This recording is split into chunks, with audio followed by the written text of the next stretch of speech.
আসসালামু আলাইকুম। আশা করি সকলে ভালো আছেন। তো অনেকেই জগন্নাথ ইউনিভার্সিটিতে নাম্বার ভুল করেছিলেন, তাদের আজকে আমি লাইভ সলিউশন দিব অ্যান্ড ভিডিওটা শেষ পর্যন্ত অবশ্যই দেখবেন। তো চলুন শুরু করা যাক। আচ্ছা, আমরা প্রথমে জগন্নাথের ওয়েবসাইটে ঢুকি। তো এখান থেকে অনেকজন কমপ্লেন করছেন হাবিজাবি, এসবের কোনো দরকার নাই। আপনারা লাইভ সলভ করবেন কিভাবে সেটাই দেখাচ্ছি। তো আপনারা অফিসে যাবেন, আইসিটি সেল,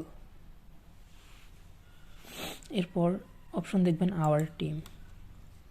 এখানে ডিরেক্টর, ডেপুটি ডিরেক্টরের নাম্বার দেওয়া আছে। তো আপনারা ওখানে ভুলেও ফোন দিবেন না, তাদেরকে উত্তপ্ত করার কোনো দরকার নেই। আপনারা নিচে দেখবেন প্রোগ্রামার আছেন এমডি হাফিজুর রহমান। আপনি সরাসরি এনাকে ফোন করে আপনার প্রবলেম সলভ করে নিতে পারেন। এবং নিচে আবার দেখবেন assistant programmer and assistant engineer. তো অ্যাসিস্ট্যান্ট ইঞ্জিনিয়ারকে ফোন দেওয়ার দরকার নেই, আপনারা অ্যাসিস্ট্যান্ট প্রোগ্রামার যারা আছেন এখানে দায়িত্বে, MD Shahadat Hossain, MD Nuh Alam and MD Hafizullah, আপনারা এদের নাম্বার এখানে সরাসরি দেওয়া আছে।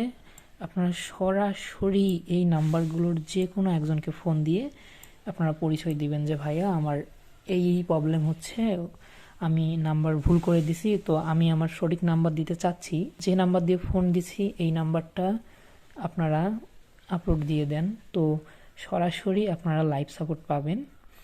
তো ভিডিওটা অনেক গুরুত্বপূর্ণ, আপনাদের বন্ধুদের সাথে শেয়ার করে দিতে পারেন। এবং এ ধরনের এডমিশন রিলেটেড সকল তথ্যের জন্য আমাদের চ্যানেলটা অবশ্যই সাবস্ক্রাইব করবেন যদি একটু উপকৃত হন। ধন্যবাদ সবাইকে।